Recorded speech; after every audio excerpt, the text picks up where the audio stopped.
on running, but it doesn't progress anywhere. Okay, now. So I will need to read. No, not hi Ryan, not yet. I will leave the game and come back. Okay. Yeah.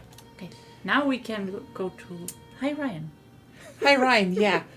Sorry, the internet I think reset just now, and we need to reset everything here. And yeah, we're talking about One Piece predictions. So yeah, the thing is, what I think will probably will split Garp and Kobe is the way Luffy will deal with Blackbeard.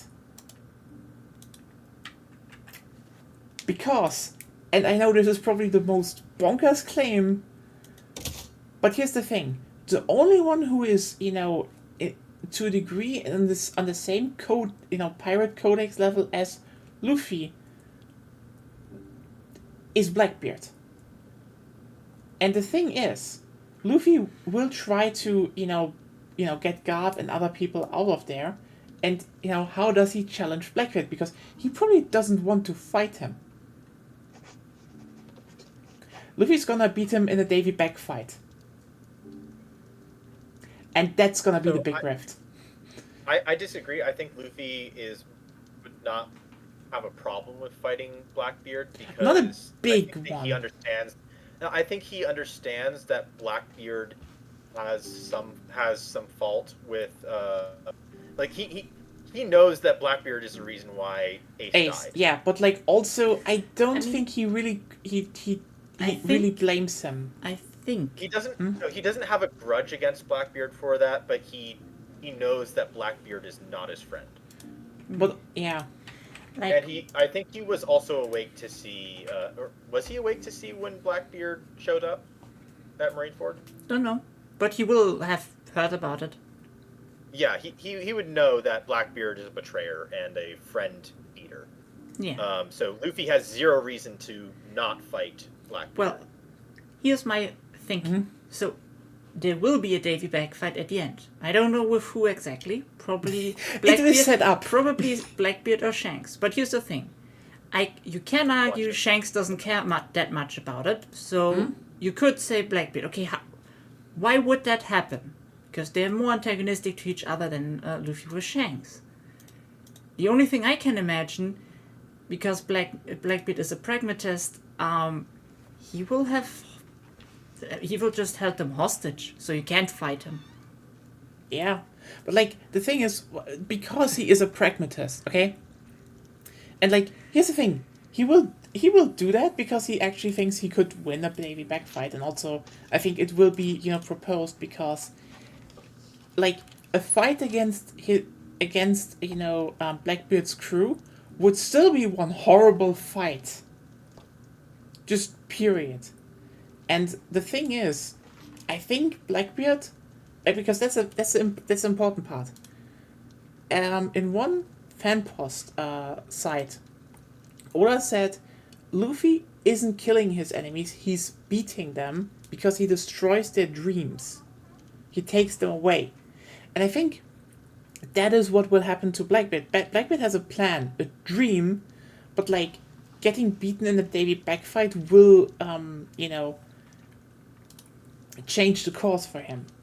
And this will definitely generate that rift because I think, a bunch of his crew will just be like, what the fuck is going on? Why are you not like that? And for him it's just funny because he's he's probably just gonna be like, yeah, that was fun actually. I like that kid. He always liked that kid. And they do have some, aligned interests that will probably emerge there. And here's the thing, Garp will be impressed because he will see how, his grandchild is basically, taking down an emperor with basically non-violent means. And he's gonna be like, damn. And Kobe will hate it. Because for him, he's like, Blackbeard deserves justice. And he can't imagine that Blackbeard could even have a change of heart. And that's gonna be the big rift. I cannot connect to the game. No, me neither. I've tried a couple times and it's not wanting to work. You should save and restart your own game. I will save and restart the whole game, everyone. really have. Should have done that from the start. Sometimes it works. But the so I see where you're coming from with that theory. I don't think that that's quite where things are gonna go with that, and I also am a little skeptical of what of the thing about what Otis said on that fan site, I guess, because What? Luffy kind of killed the Yonko. I mean, yeah, that. Okay, I The need end to say result is probably death, but technically he only punched him down. There just was a hole full of lava. That was an accident. Down into the mantle. Okay. No. Here's the thing. Okay. We're talking about One Piece. If there's not a corpse, they are alive. Yeah, they're just taking a hot bath. He's alive. That doesn't matter. It's just a bit of have a magma. Do you think a Yonko would have a problem with magma? Luffy survived magma. I didn't kill him, the bullet killed him. I mean, Ace only died due to Donut Maker. Ace died because the magma was what made the Donut Maker! Okay, honestly, it's kind of funny how did he die through magma or through the hole in his body? Also, he wasn't a Yonko. Okay, can we just talk about the fact that the only people we saw his body. Yeah, we saw both of the Yonkos floating in the lava or magma. I don't know which way around it was again. But we didn't see them dead. Yes, but like, can we just point out that if they are dead, the only real confirmed deaths of the the main storyline in One Piece all died due to magma. What the fuck is up with that, Oda? Well, that and viruses. We also have beheading. Yeah. Roger died by beheading. No. That was not during the events when Luffy sailed. Yeah, but in the world. It happened before that. I mean, still in the only world during One Piece. Yes, and technically, We are talking about in the world of One Piece. Yes. I was talking about the timeline. You can all join, by the way. Okay. Also, didn't Enel kill someone in like a villager type person? We never saw Buddy. He may have executed one of his followers. We know I feel like that was the thing. We know that a lot of people in Skypiea died because of the little girl with all the voices are disappearing. Mantra. Yeah, Observation Haki thing. So we know people died there. And Don Flamingo killed people. Okay, all the strong ones while Ruffy was sailing died due to magma. That is funny. That's fair, but isn't it? When is it magma? If it's outside of the mantle, Inside inside it's magma. Inside it's magma. Yeah. See, then two possibly died to magma, and one died because of lava. No, because it was still Magma Man. Maybe. Logia beats logic. Logia beats logic. Okay. Technically, Akainu's Magma Man! Akainu is... He's as a long as his fascist. fist- So as long as his fist is connected to his body, it's magma. Once it launches out of his... Once he uses magma... Akainu is a planetary body? Yeah, Honestly, if from a it narrative perspective, he probably is. if it hits the ground, does it become a meteorite? I guess. I mean, technically. Honestly, But, the point of Akainu... There's a bit of symbolism going on there with Akainu. He represents a natural structure of order, which is not a good one, but it happens. Yeah. So he is technically a naturally occurring power, so technically a planetary being, so technically he is magma, because it's the magma fruit. Someone should tell Oda that there's a difference between magma and lava. I'm sure someone has told him. Pretty sure. I do not doubt the depths of the internet's pettiness. My pettiness alone is sufficient. I mean, let's Exactly. just not forget. Let's just not forget the absolute legendary fan post he got, where someone said, "Sharks have 2 penises, therefore Holy Jones has 2 penises," and his answer was like, "I don't even care anymore. You win. He has 2 penises. Do with that whatever you want."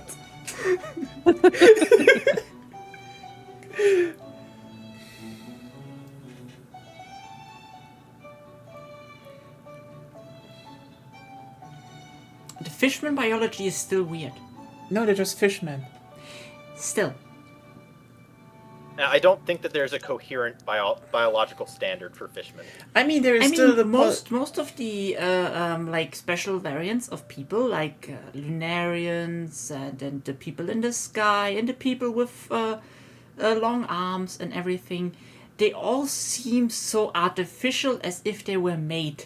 Yeah, like there's still the big possibility that all the different humanoid species are bioweapons. Or just people... I'm pretty certain that that's where the celestial dragon's racism comes from. Either that, or people who modified themselves, and those are the ancestors. I mean... It also kind of hints at the fact that the angel race, or whatever they're called, that they're they are like literal. They look like genetically engineered super soldiers.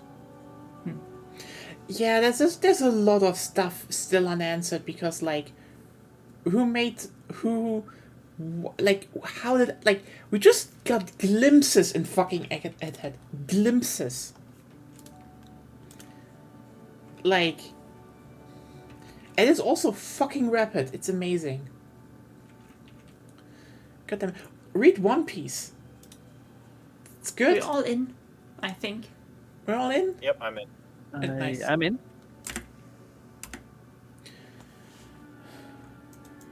Then anyone can pause it.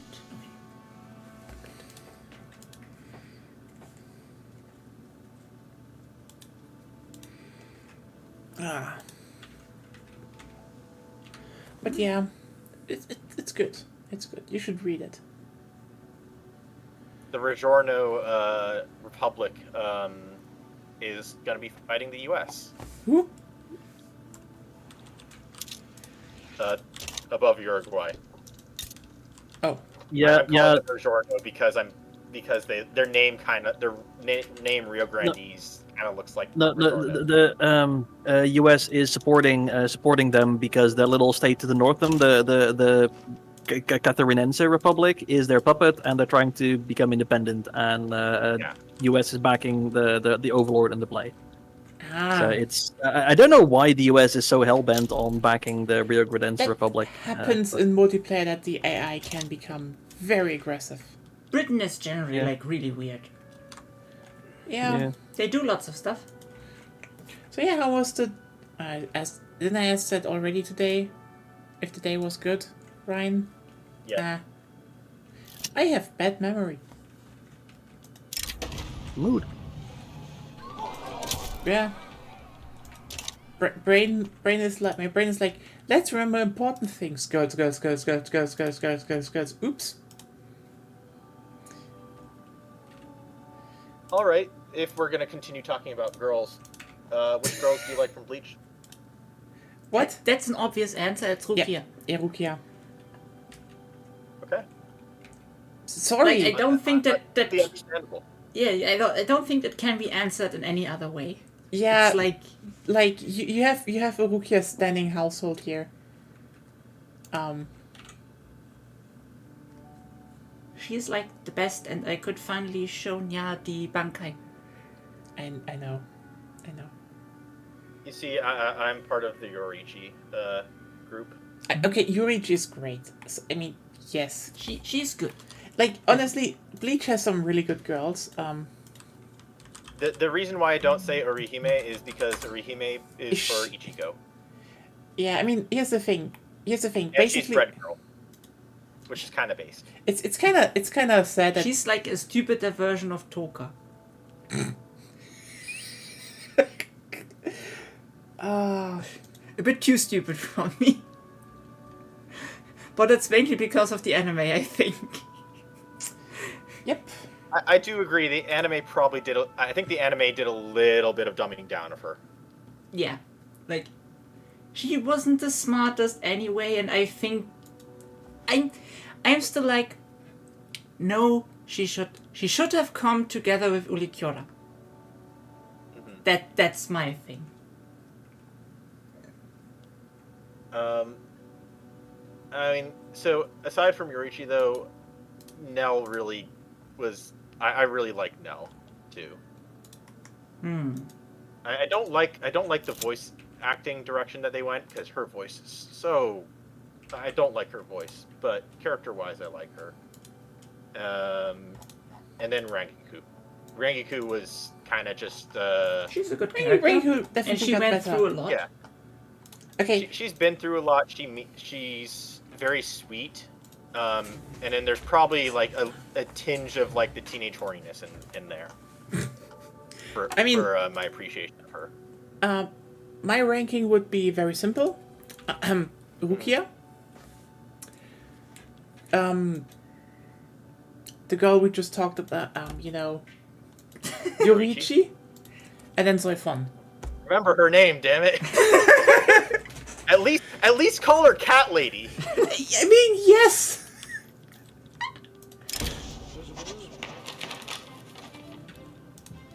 I will say I do really like the subversion that they did with her voice when in the anime. I can finally do some roleplay in Victoria by coincidence. What? I'm violently suppressing Sakhalin. Nice. Also, Cape Colony Religious Revolt. Nice. Maybe help them and let them become your protectorate. No, I can't beat that. Britain is helping. Oh, Britain is helping. If you Britain fight is helping. if you fight Britain with them, because I want a Columbia district, I won't help you, but I'll cheer you on. Oh, that is useful. I'm currently supporting Britain against the British Religious Revolt. Oh yeah, now that's actually a decent point. How weak is Britain right now? Weak. Right now, quite weak. Yeah, the Religious Revolt actually has like the advantage. Hello, Pasta Puffin. Welcome. Shit, my relations with Britain are cordial. Yep. That sucks. God, I think my voice really broke down because I streamed too much the past days.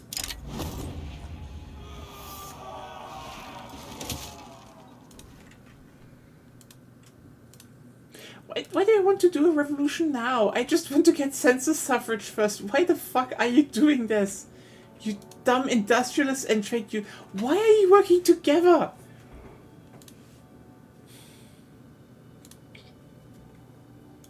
Does cordial happen at 20 or 30? I actually don't 20. remember. 20? 20. Shit. I could expel diplomats and take Columbia District, but that would be too risky at this point. And especially since France is not being very kind to me. I'm trying. This is my complaint about the Power Blocks. I wish it was easier to weasel your way into a Power Block. Fair. Yeah. I'm proud I managed to beat Brazil as the Rio Grande Republic. Yeah, okay, that is definitely a feat. That is a feat. Ow.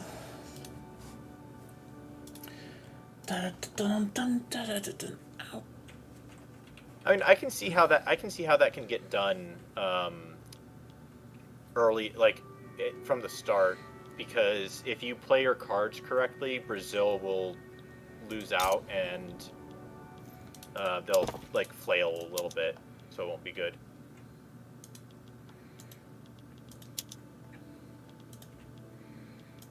Also, quick thing to mention about South America. Probably would have been better if you left Argentina alive, but took them as a puppet. Because then Britain wouldn't be able to colonize down there, because they have claims. Yeah. Yeah. Yeah, like so Britain can't colonize Argentina has claims. Although it, Yeah, Argentina was already being taken apart. Like they already lost some of their territory to Guarani and Mapuche, so that they were already being. They didn't have any coastal land. Oh, at that point, I'd just say like puppet them. yeah, I just ate Because them. they'll keep their claims on the territory. yeah. But Argentina gets shit on a lot in this game. I think last time I took them as a puppet, they built down the whole military and got conquered by Chile. Yeah. Argentina's in that weird place. Like they could use content, but there's not really much content to give them. But it's also kind of like odd. A better how's it called? If you use the conscript thing on your state, you get 4 conscripts. If the state has 0 conscripts. Okay. A better AI would already be good, in my opinion. Yeah, like if the AI built up if the AI was able to build up Argentina a little bit better, or if they were like able to give Argentina a slightly better starting position, then I think they'd be able to handle the native uprisings that happen. But yeah, the way it is right now, it's a little rough for the country when the AI is in control. Chile, though, regularly does well, from what I've seen.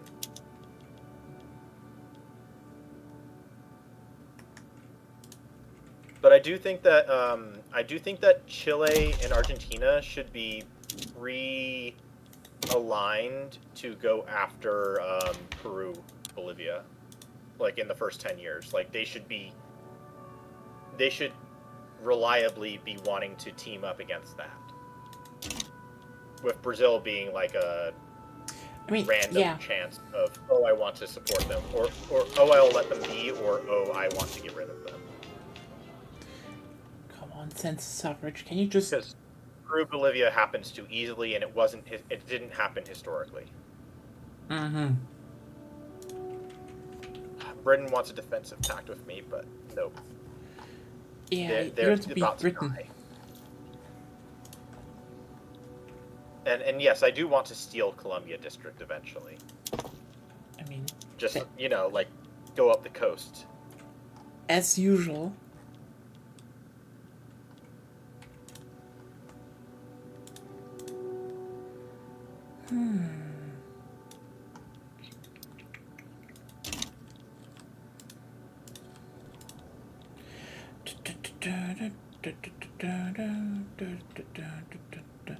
I definitely need to check how to stabilize.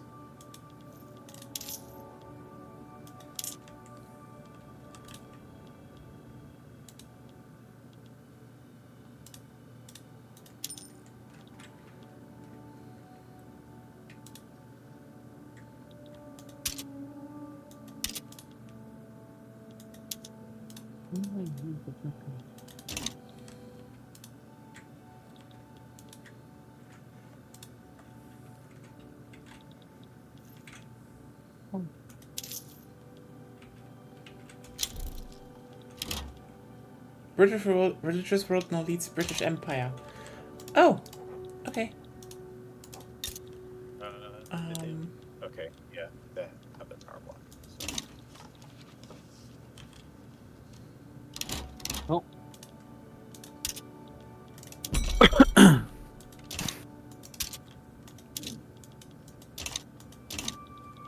Well, I was pretty good friends with Britain, so that's unfortunate. Yeah, I still don't know why I'm trying to like buddy up with France, because France is famously stable. But I mean, their power block would be useful for me. Don't forget the goal is to make your own. True.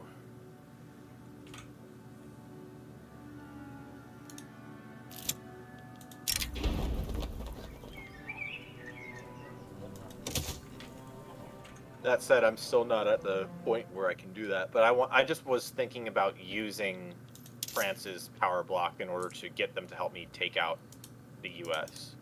Curious, was Transvaal used to be a Dutch colony or something? Almost. Cape colony was basically Dutch, and then the Brits took over, so the Dutch, a bunch of Dutch who lives there. Transvaal and Orange were not actual proper colonies. They were Dutch settlers who moved north. Yeah, because they didn't want to be British. After they lost, because they didn't want to be British. So they are technically European colonies, but they're also technically not European colonies because they are colonists who were removed from their colonies, who settled elsewhere. So it's a weird historical thing. Because at that point they were culturally different from mainland Dutch people. Yeah, like in the late 19th century, during the Boer War or in the lead up to one of the Boer Wars, one of the major Boer leaders went to the Netherlands to try and drum up support, and he was kind of seen as a curiosity, and he was very disappointed in how little interest there was in the Netherlands to support the Afrikaners, because people just didn't really give a shit anymore. It's kind of funny though. What? That they were like, I'm going back to the homelands and get some help. The Dutch people, what are you?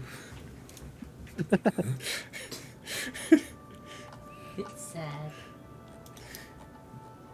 That must be like... He was a racist fuck though, so fuck him. Okay, honestly, can you find someone in that time period who wasn't a racist fuck? Yeah, it was. I believe it was actually Kruger, the guy who they like South Africa named the gold Kruger rand after. The coin of choice for warlords and other like underground dealings. I forget his first name. I guess.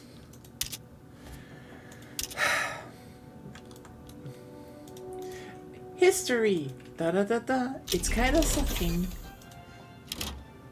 Yeah.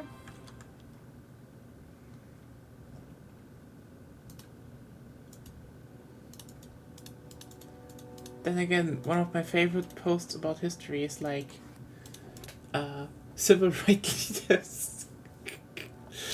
I mean, one of the funniest things that always happens is when someone's like, "Did you know that German person, their ancestors were Nazis?" And we're like, Yeah, probably. It's not hard. We had a whole thing back then in the 30s. We're not proud of that. So I don't know how things are going to look after the next election, but right now I have a 100 legitimacy government with just the intelligentsia. Ooh, that's something. Nice. Also, hello, Vampubus. Hope it helps Still a have your bit king. if you can't sleep. We're talking dumb shit and anime, I guess. Well, I'd hope you wouldn't be proud of it. I mean, here's the thing. I'm totally not. Because fuck him. Literally, people in my own family said, fuck him. Like, basically, before the whole Nazi shit happened, one married into the family, for example, of my grandma, because they had money. And after the war, when he was, like, trying to reconnect with them, the grand-uncle, I think, was it? Great-grand-uncle? Basically sent him to the, he sent him to the graveyard where they did the genocide. So, yeah, he was like, fuck you. I think that's basically how most Germans are, though. Yeah. On the other hand, again, from my grandpa's side, great-grandfather was partisan, Jewish, and also landed in a concentration camp. So, oops. Trauma. That's Yeah. what happens if you're partisan. Yeah. Generally. And Jewish. And I feel like one of them was probably a bit more of a problematic thing for. Yeah. Like, the thing is, at least they're both reasons to send someone in there. like, here's the thing. Like, Yeah. I can say about my family, they're a part where I'm like, nope, that's bad. But also I can say, at least I also can say I have some partisans in there. So like, you know, I know that at least the parents of my grandfather from my mother's side were definitely Nazis. That's what I know. But it I isn't know that hard to my guess if you know how he's grandfather's called. family- Adolf. Yes. I know that my grandfather's family left because they left before they saw they left for the U.S. before things started like ramping up for real. Mhm. So I think they left back in I want to say 32, because they were seeing where things were going and they were like, this is not good. We're gonna leave. Yeah. And my grandfather ended up being a naval research, being part of. Two of my grandfathers were part of the Navy research groups, in different like positions. One was an actual researcher, another was a management position. But it's funny how, and by the way, these are on separate sides of my family tree, completely separate sides. Yeah. And one was Scottish, and then the other was German. Honestly, yeah, if the worst in your family line was being alcoholic, that's a good record for the family line. No, mine was not so nice. That's definitely like, here's the thing, it's some I can say, yeah, there were on both sides, my father and mother's side. Like on my mother's side, it was like as said, partisans, but also, they thought like, hey, maybe the marriage with like this one guy with like German heritage could maybe help. Nope, the guy was a fucking Nazi, and then after the war he was like, hey, I still was married in here, and then they were like, fuck you, and he went to Canada. And on the other side, it was, one of them was like, no, I'm not joining the Nazi party, fuck you, I'm a socialist. And then someone from his own fucking family came over because he was in this SS and took him to the concentration camp. Mm-hmm. Yep. Yep. There you go. That's what that time was like in the country.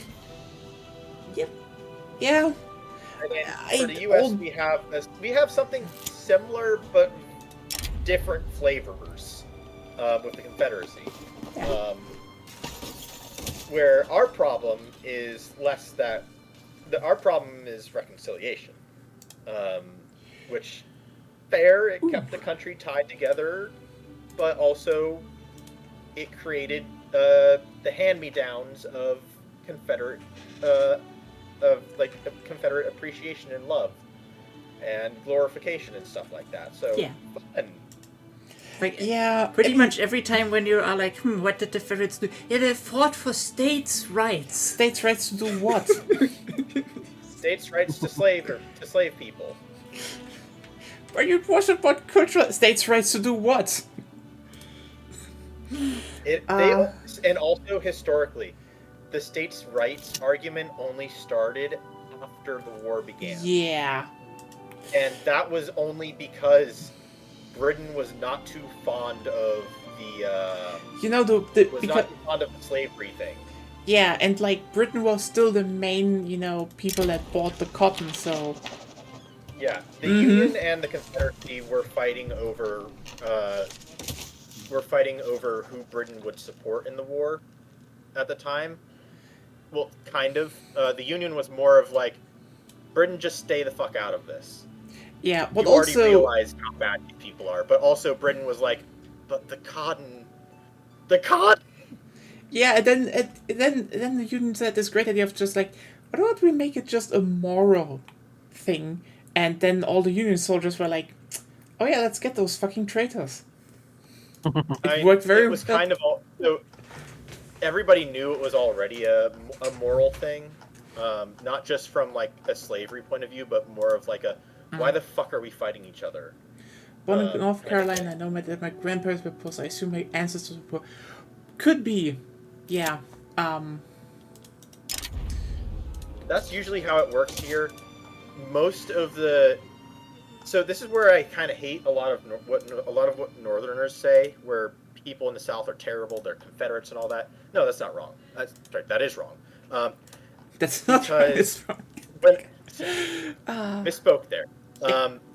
Because when you look at how towns in the South work, they are run by a family. Every town has a family that runs that town. No matter who the mayor is, no matter who is in political office there is a wealthy family that is in charge of everything and gets all the pull and political sway in the town despite anything else. So you're saying the South is run like a mafia? Kind of, yeah. But anyways, these families are more often than not direct descendants of the largest plantation owners in the South. Yeah. And in those regions, and those powers keep on to today. That's how they get politicized radicalization and glorification of the Confederacy in the South still, because you have these families whose power were built on the functions of the Confederacy that don't want to say that their power is false and fake, and that would diminish their power if they did, or if they admitted to the faults of their ancestors. And so that's how you end up getting this kind of feudal dynasty in the South, in the U.S. I know, at least So, I don't yes, know the much South besides is my. cool. I don't know much besides after my grandpa. Okay, so from my father's side, I just know my great grandpa. The guy actually survived 2 world wars, fighting in them, and I still met him. There's a was old. surprising amount of people that actually survived both. Yeah, it is more like, well, one of my friends is related to someone who owned car dealerships that are all over North Carolina. Yeah, those happen. Car dealerships. But I do think that the car dealerships thing is a little bit of a different dynasty. That's a more modern dynasty that is not often connected with Confederate history. I think it's mostly industrialists who went south after Reconstruction that ended up being the car dealership ownership I know families, but that, they are in a similar position. I do know though that from my grandpa's side, the family was that they were a pretty wealthy pharmacist family back in Austria-Hungary still. So and you're like, oh, how wealthy? Well, they owned an island. Yeah. In Croatia. All I even. know is that my great uncle and great grandfather were wealthy enough to own a building that is across from the cathedral in Vienna. Yeah, but also I think my grandpa had was it 8? Oh, yeah. I think there were 8 children, so yeah, it was a big family. Relatively. I also know that one of my other grandparents was wealthy enough to have 5 mansions, 28 cars, and I think 7 or 8 wives. Damn. But I This mean, is the okay. This is one from Bangladesh, but But that's also, the thing. Your that family side of my history is fam- weird. That side of my family is actually descended from royalty, so Yeah. Hey, honestly, there are sometimes just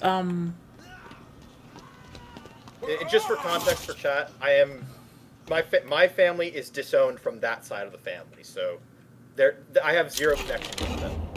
Like, my grandfather wasn't invited to my father's wedding, although my dad did kind of meet up with him afterwards. Granny when on my dad's side had grandfather was not 7. around. Yeah, families were a lot bigger back in the day. Yeah. Yeah, my I think my grandma on my mother's side is like a child of 12. Yeah, they were just 2 generations ago, families were much bigger. Well, but honestly, part of that was child labor laws. Well, it was As an also extra, okay. Again, it was Well, there weren't many child labor laws around after the bombing, you know. I think my Yeah. grandma had a brother. I don't know what happened to him. She only had like a brother, but like yeah, my grandfather from my mother's side, but both from my mother's side, he had like a lot, and again they were kind of a wealthy family, which is like, you know, sometimes I look at my bank account and I'm like, where the fuck did that wealth go? I could use a little bit of that. Who do I need to sue to get a bit of the family wealth back? I want a new TV. I was just broken. Yeah, I sometimes have like those little dreams where it's kind of like, you know, I know that the money is probably not from a good place, but I wouldn't mind having a little bit of that cash from my East Pakistan family history. Oh, And I'm saying East Pakistan because historically the money comes from East Pakistan, yeah. not from So it's just like Bangladesh. mom said this It was small amount of the wealth was held on in Bangladesh, but yeah. But then again, my family's history was wild. Like, I mean, my grandma, like from my mother's side, she ended up in the GDR, and they fled the GDR, and they got caught, and then they fled again. So, yeah, that also happened in the family history.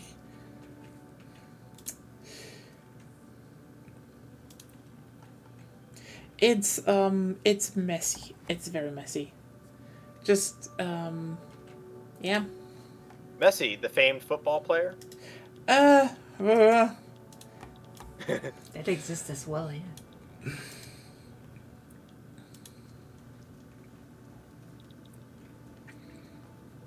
But no, I think that there's a lot of fascinating family trees out there. Yeah, true. Just by knowing my own. I mean, I know one thing. Because, Okay, one thing I do know still from my grandma's side from my mother. yeah.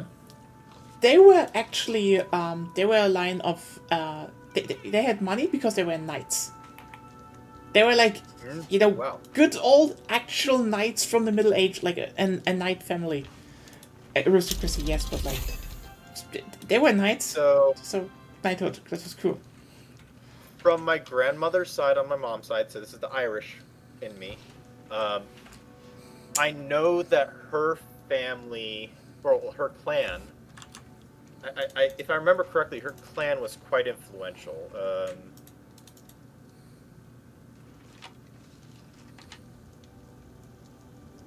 Because she comes from the Gilbride clan, which were I'm not really knowledge in Irish. They were They were politicians and farmers in Ireland. Meanwhile, my family was probably they had money. Yeah, I mean that's probably like most people don't have like can say yeah. Well, they had money until the famine, where everybody moved to the U.S. and then got money back again a little bit.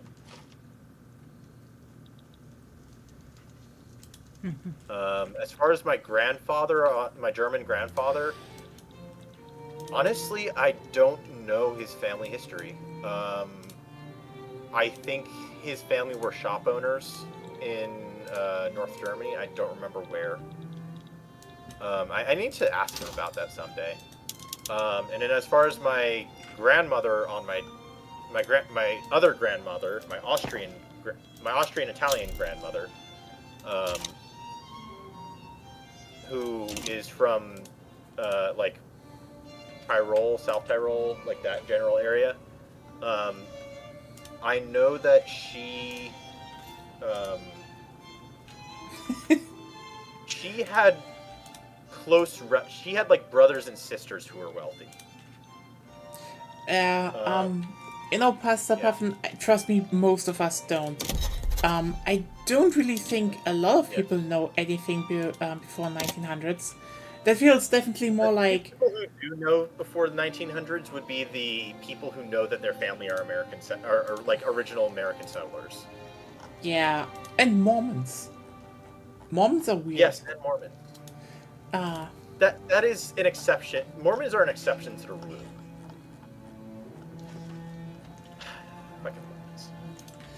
I will say though, one of the coolest things to come out of the Mormon religion is the fact that they made East Coast Disneyland,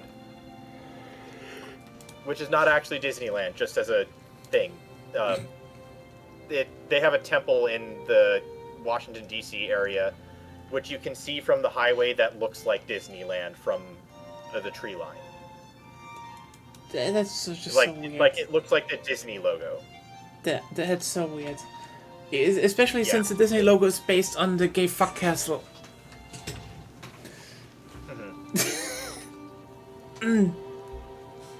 Well, I think the church predates the. I think it predates Disney, or at least their current one, or at least Disney's current self. Mormon land, yeah, pretty much. Yeah. But it's basically an in joke for the DC area where we basically say like, "Oh hey, look, it's Disneyland" when we're driving, and we say that to basically everybody who's visiting, and they're like, "Huh? Huh? Wait, what?" And it's especially funny with Europeans because we say that, and oftentimes Europeans won't understand distances in the U.S. And so it's like, "Wait, we're in Florida? How'd that happen?" Because they like believe it for like half a second, and I know this because I've tried it a number of times, and it's led to confusion that's lasted for more than a couple minutes.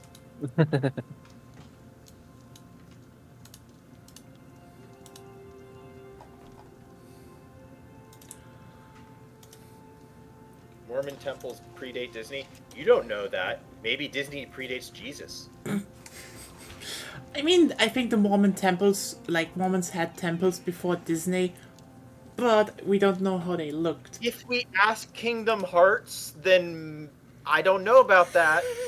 Disney seems pretty damn old if we ask Kingdom Hearts. And Kingdom Hearts is the Bible. I mean, not wrong. But then again, okay, the question is, does Schloss Neuschwanstein predate the Mormon temples? Did the gay fuck castle predate Mormon temples? It was still finished in the 1800s, so you know. Probably not. But Mormon temples only look like that from like the midsection up. From the bottom down, they look. From the bottom down, Mormon temples kind of look like mosques. I mean, we had Which is really weird. a but long also talk kinda about checks out. Mormon temples with Beyond, I think. Oh yeah. The gay fuck castle. What is that? Okay, Pasta Puffin. Automod does not Here's know the thing. what Automod is. Automod doesn't know how this channel works, which is why I'm here to solve that problem. Yeah.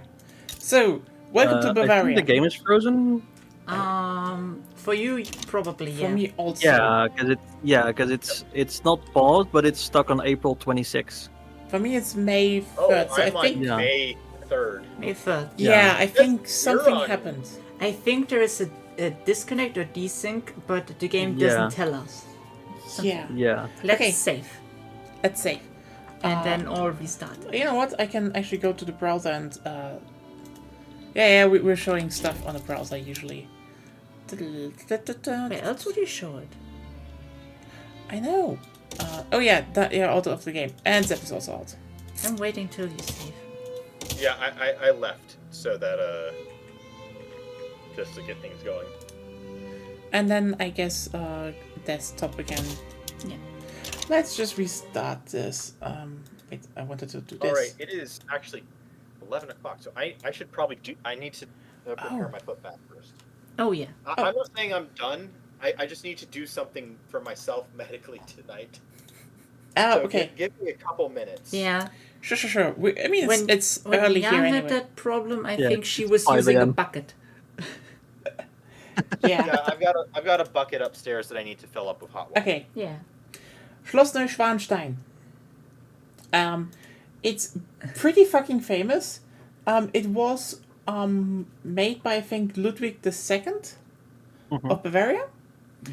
And the thing about, and like literally in the late 1800s, And he built a bunch, commissioned a bunch of, castles. He wanted to make it look, fairy tale, dreamlike. So this is basically I think the original Disney logo is inspired by this one. But also, he was gay. And he kind of built those to fuck boys. So it's the gay fuck castle. Is it the same day? I've lost all sense of time. For us, it's 5 a.m., so the same day, I guess. Yeah. Yeah. And luckily, the Bavarians didn't have a problem with that until he emptied the whole. Yeah, the Bavarians had more of a more problem with you're spending all our resources on castles, and then we were like, well, that's a line too far. Yeah. If the government spending is empty from castles, that's where the Bavarians draw the line. Yeah. Bavaria.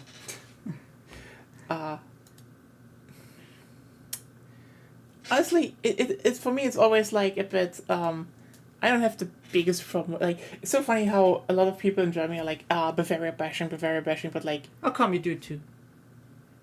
not that much. I like Bavaria actually. Yeah, you like them, but you still bash them. They can be weird sometimes. Okay. I'm from the better part of Bavaria. Okay? We owned fucking Bavaria once. See, that's the reason why Germans should never unify culturally, because then that weird hatred gets thrown around like in other parts of the world, and it's way better when we hate ourselves, like constructually, like in a good way. Oh, I think the save didn't work. Oh, Yeah, we need to do this autosave. well, that's only 2 days before the actual thing. Yeah, that's actually good. Is it the same day? Oh, yeah. We already had that. Because the last time we basically unified and hated on other people, we had the Third Reich, and that wasn't that nice. It was kind of really bad. Like, okay, I can excuse using castles for orgies, but you're building too many. Basically. Yes. Yeah, it's kind of understandable, you know? Like, So long as the budgets are filed properly, it doesn't matter how many orgy castles you build. yeah, as long as we can But the pay budget for must be balanced. Yes, that's... we do not go below 0. We do not. Ja. Die schwarze Null, auch damals schon. But like, I mean, also, one of the things that is very consistent with that is that Bavarians basically only started beef with their leaders every time they started building big shit. I keep saying they still made the pettiest move of all time with the Karlsplatz. Yeah, true. Okay, so, fun story. It's the famous German efficiency, except when it comes to bureaucracy. You're mistaken, that's the... Yeah, okay, I guess, yeah. But then again, the bureaucracy is just a modern thing. It feels like, to a degree, they want to hand... But like, yeah. Yeah, okay. Then again, okay, so... I think I told that story before, but like, for everyone who's new, Bavarians are petty as shit, and you can respect the hustle. So the thing is that basically there was this line in Germany called from the Wittelsbachers, and they had a whole set up deal in who would inherit what, and basically someone who had mostly stuff in the Rhineland region was inherited basically Bavaria, and he fucking hated Bavaria because he was from Mannheim and such, which was the center of Europe, the cultural there was a cultural zeitgeist. Bavaria was hinterland. Keep that in mind. Amen. Okay. Yeah, it's open again, by the way. So yeah, Bavaria was hinterland, and one of the things that happened was that he was like, you know what, let's start building up, I guess, Munich and Bavaria, make it a bit nicer. But the people of Munich hated the guy. They just fucking hated him. So he was like, let's build a new, gate to the city. Let's make like a nice big marketplace, and he named it after himself. So it's the Karlsplatz. But the thing is, again, the Munich people hated the guy. So they just called it after the guy running the one tavern at the place, Stachus. It's still called Stachus today. People from Munich are true haters.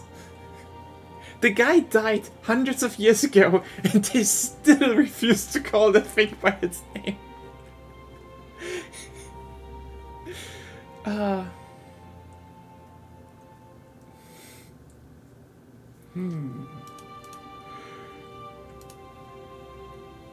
This might sound like a stupid question because I'm tired, but are Bavarians German, or are they their German culture? In general, they are German. They are a German culture. Like, the thing is, there is not really a German culture. Like, you could say there are some cultural quirks across the German cultures that are, in general, but they're mostly just very weird. Like, it's not like anything unifying, but like, Bavarians are also just like, there's also not just a Bavarian culture. Bavaria has multiple cultures inside of itself. They're like the Franks, Tyrols, and some others. They're their own German culture. They're very distinct. They have their own dialect. They have a lot of unique culture. Like, Bavaria is very much unique. Unique and diverse, yeah. As pretty much every state there. Yeah, there's a lot of, beef. Like, again, for example, if you go nowadays to Baden-Württemberg, Württemberg are Schwaben. Those are Badener. They are not the same. And don't get started on who invented the Spätzle.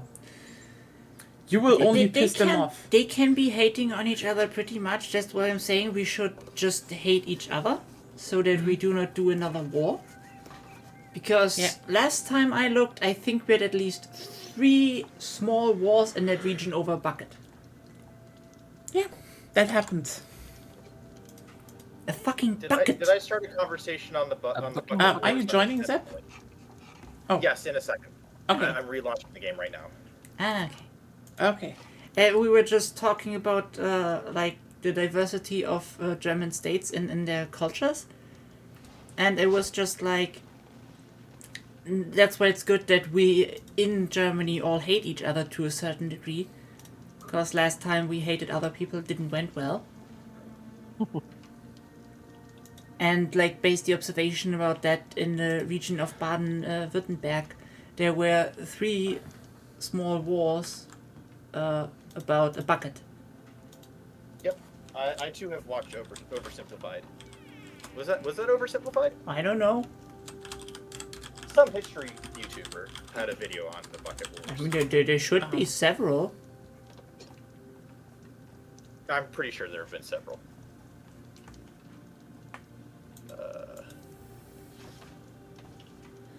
I don't think once that again was... been promoted to cat bed.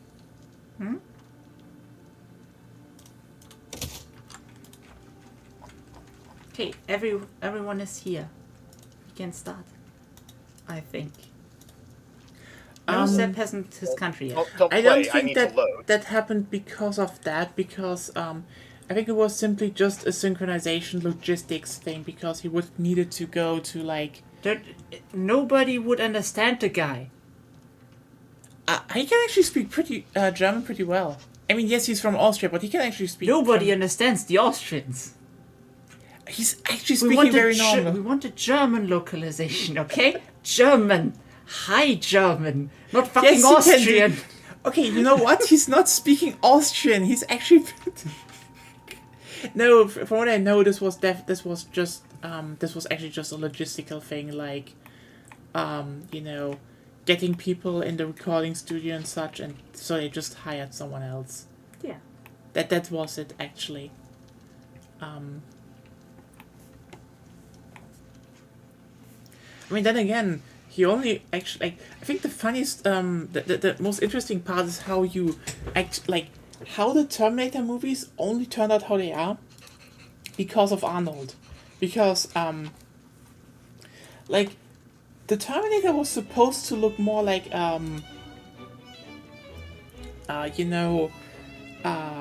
just a more, haggard guy, actually. And it was supposed to be played by a different actor. And Arnold got the proposed for the role of how's the guy one of the main characters called again? No idea. John Connor? John Connor, yeah. But the interesting part is because James Cameron met up with him with Arnold. And by the way, the Terminator also only happened because Cameron had a fucked up dream and then just drew this skeleton. Then was like, I like that concept. Let's make something out of it. Like, the first drawing was just he had a fucked up dream and sketched a crawling Terminator on the floor. It's a great drawing, by the way. And he then went to meet with Arnold and told him about that. And Arnold was just like, "Oh, you mean someone playing a robot, like an infiltrator robot? Like, do you need?" And then apparently Arnold just went off on the nuances on how to make like a convincing robot that tries to mimic a human. And then James Cameron was just like, actually, that guy should be the Terminator. Honestly, the best movies are made because of fucked up dreams. Dracula was written because Bram Stoker ate some spoiled crab, and he got food poisoning and had like a vivid, intense dream of like the Dracula, like the Dracula's wife's vampire orgy or something. Yeah. And then he woke up and he wrote that down, and then he expanded it into the whole novel. This is still. I'm upset. I never get those dreams. Like, even Same, with so the operation I had, like, now I think 2 months ago or something, they gave me something and they were like, "Oh, you can dream." And I'm like, "Oh, God, nice. I can imagine what I would dream and maybe dream something nice." No, I did nothing. I should not be bragging about my dreams. They can be fucked up, but also very inspiring, and I write them down. Yeah, you're like, but I have nothing. Like, even if I remember the dreams, I'm more like totally indifferent. Damn. I know if That it's is weird. I can have like the most terrifying dream ever of chasing and something and wake up and I'm like, oh yeah, okay.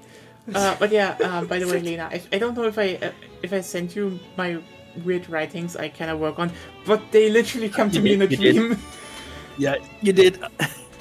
I wrote more stuff, by the way. I want to continue my own writing as well, but it's just I need to actually like get the focus for that and sit Yeah. down and write. Yeah. Oh, I know, interesting news that just like has shown up in my feed real quickly. Zep, you can just say yes. that we can play. Yeah, Oh yeah, I did say that. And then we didn't hear. yeah. But yeah, go on. Yeah. Apparently the Minsk has been set alight. Like someone set the Minsk on fire. Huh. The Minsk, by the way, is a former Soviet aircraft carrier that is in the Yangtze. Oh. Well. Yes, so it's quite the weird position, I guess. But someone said apparently it was arson, but there's like a huge blaze all over it. Like it looks like it's dead now. Ooh. Dead for good. It was basically out of service already from what I'm reading. But yeah, fascinating times in China. Yeah. But yeah, it was kind of funny because Arnold basically was like, this is how how a robot should behave, and then so he got the role as the Terminator. It's like the Terminator is Arnold to a big degree. just kind of fascinating to learn about.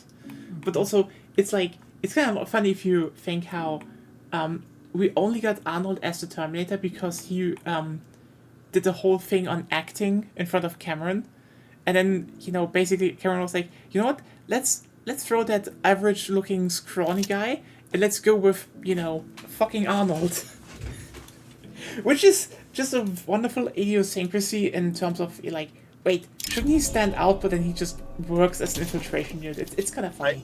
I've talked to my parents about that movie actually, and their take on it is essentially that movie would not have been a success if it weren't for essentially for Arnold Schwarzenegger looking hot, essentially.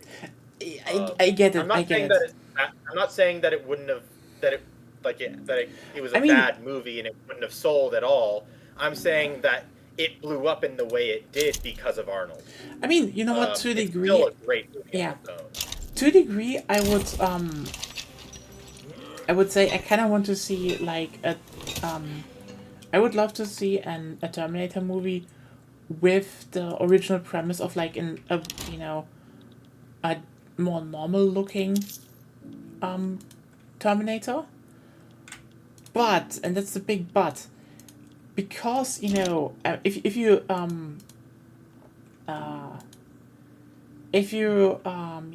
look at the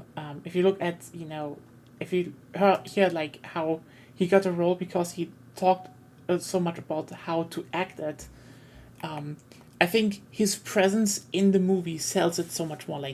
The thing is, yes, he stands out, but also he's fucking intimidating, and that makes it work.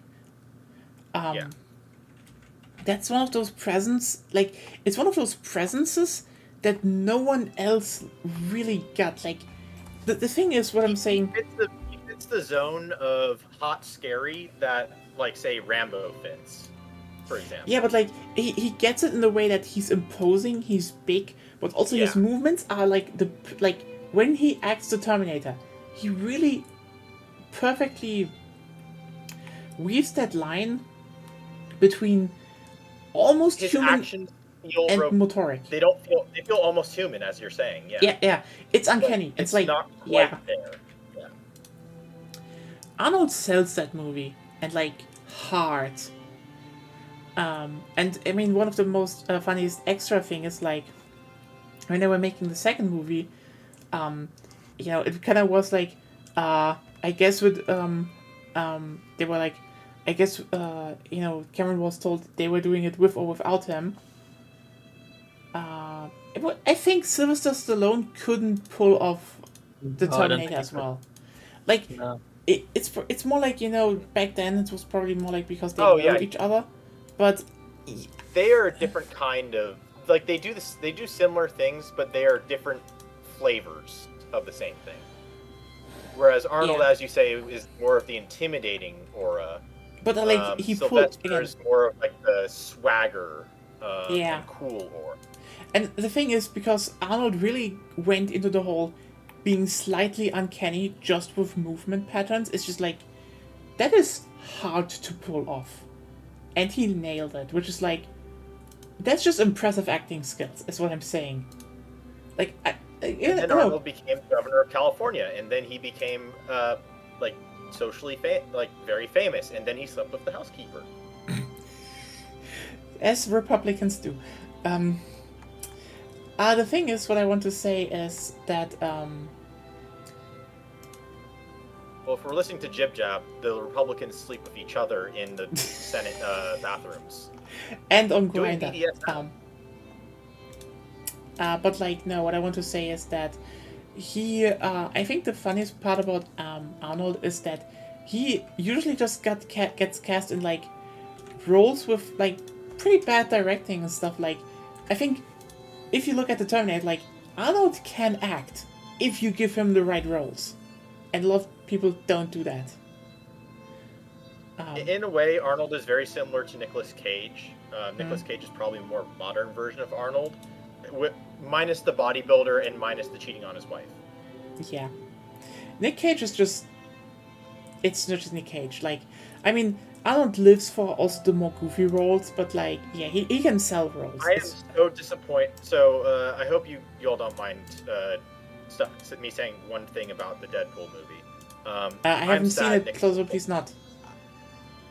I want to see it unspoiled. Okay. Yeah. Thank you. I'm Nicolas Cage playing as Ghost Rider playing as Nicolas Cage. Oh god.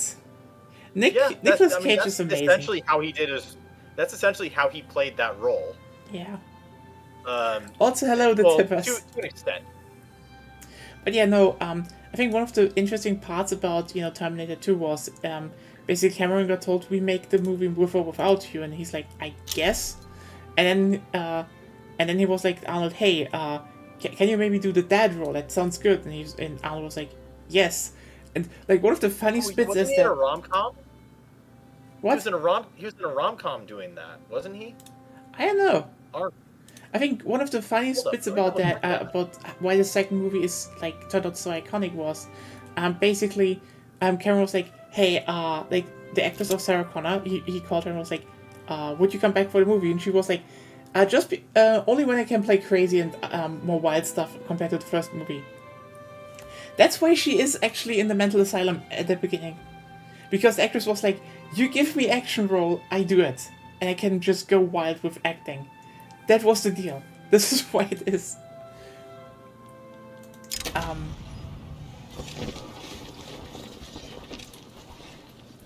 But yeah, by the way, I won't see anything, I will not read anything about the Deadpool movie and stuff, because again, I haven't seen it.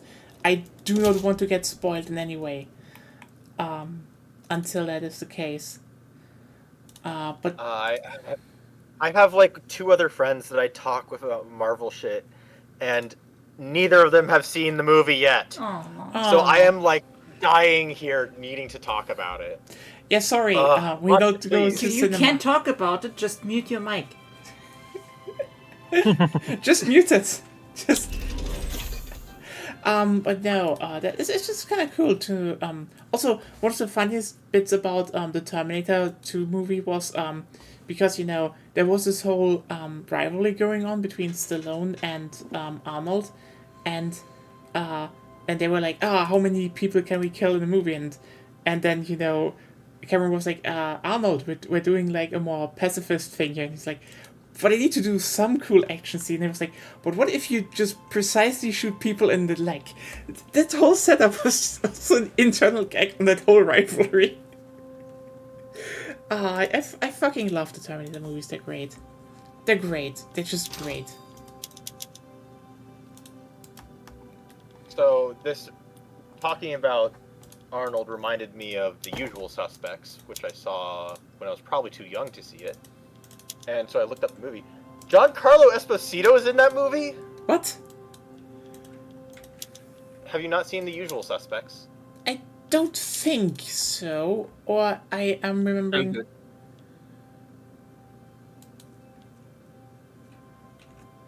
Usual Suspects is basically, it starts out with 5 people going up for one of like the criminal lineups, where they line up against the wall and you interrogate them a little, like you ask them a little bit to kind of like figure out who's the suspect, and then it goes into the backstory of how they got there, and one of the 5 is like a really evil Austrian dude, like a mobster type, like a really bad mobster, and it's a pretty damn good movie. If you're still on your like watching older movie phase, then I'd say watch The Usual Suspects. Giancarlo Esposito is in there. Unfortunately, Kevin Spacey, Benedicto del Toro, Gabriel Bryan, Stephen Baldwin, Chaz Palminteri, Kevin Pollak, and Pete Pottleswhite. I mean, the thing Yeah. is that I usually just watch them when I visit my parents because I have a bit of time. Because here I need to, accommodate Agonia. And, yeah. The movie is a R-rated thriller crime movie from 1995. It's very good. I've I watched it. can't imagine. I can't imagine. It's just it's just the fact that yeah. I know that pitch was basically the single shot that I'm gonna make to convince Sigonia to watch it. Well, that will be hard. In turn, Yeah. I would say if I'm you not need gonna to try watch much something harder. good, you should all watch Drunken Master. 70s Hong Kong classic with Jackie Chan. Amazing movie. Honestly, I've watched that. My one of my friends growing up. So my friend and I we would ride a van. There was like a van that a bunch of families pooled money together to take us to school in the morning. And the ride was like an hour long or something like that. But my friend would bring a DVD player on the ride to school, and we would watch movies, and Drunken Master was one of them. We were also we were like 10, we were like 11 or 12 at this time, maybe younger, and so we watched Drunken Master. We watched a bunch of other like Hong Kong type films. And Hong Kong movies are we watched great. another film called Kung Fu Enter the Fist. If I'm remembering the name properly. Kung Pao. Kung Pao, yeah, Kung Yeah. Pao Enter the Yeah. Fist, which is hilarious. It's like the dumbest movie ever made, but in a very funny way, because what they did is they essentially took they bought the rights for a traditional kung fu movie from Hong Kong, and basically said, you know what, we're gonna dub the fuck out of this. And they basically replaced the script with their own script, and added in some like cheap ass like $20 to make this scene type scenes as like to cover the parts that the movie wouldn't cover. Basically, it's Kung Fu Movie, the abridged series. Yes, it's probably like the first abridged. It's like the first internet famous abridged thing. It is hilarious. There's a lot of plots tonight. Yeah. I mean, it's almost morning again, so God damn it! Yeah. I need to. I can see blue sky, the Yeah. sky lighting up outside my window. Oh fuck Same. yeah, yeah. Fuck. But just an example of how absurd Kung Pao Enter the Fist is. For nunchucks, one of the characters uses hamsters. Oh, Pasta Puffin, thanks As for the nunchucks. follow. Hope you like it here. Just general overview. Every Friday is Victoria free. As you know, we will do usually very long themed stuff, talking about things. Sunday is survival horror, and Wednesday is right now Monster Hunter Freemy Night. And in between, I'm torturing myself with grinding Payday 3 because I kind of promised that. God, my Also, voice. the this just to like sell that Kung Pao Enter the Fist is the movie that is the wild movie that it is. The director was also one of the main characters that was filmed over some of the scenes and like incorporated into some of the pre-existing scenes. That is how crazy this, like, there's a whole documentary on how the movie got made that's really interesting on YouTube.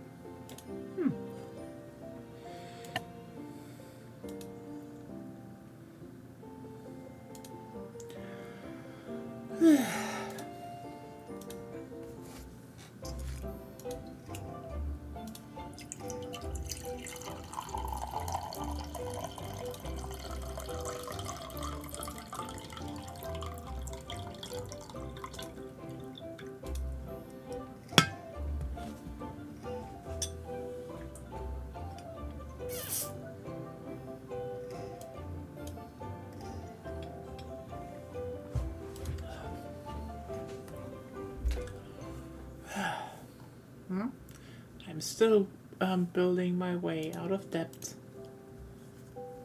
you shouldn't be in that that small of a power. I think I am not unrecognized though. you're still pretty small. Yeah, I know. It's just I have to. A minor power can accept some debt, but you don't want it to get too big unless you have a massive economy.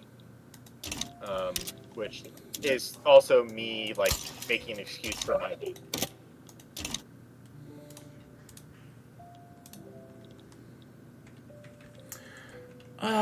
And if anyone has something fun to talk about, non-spoilery stuff. Put down.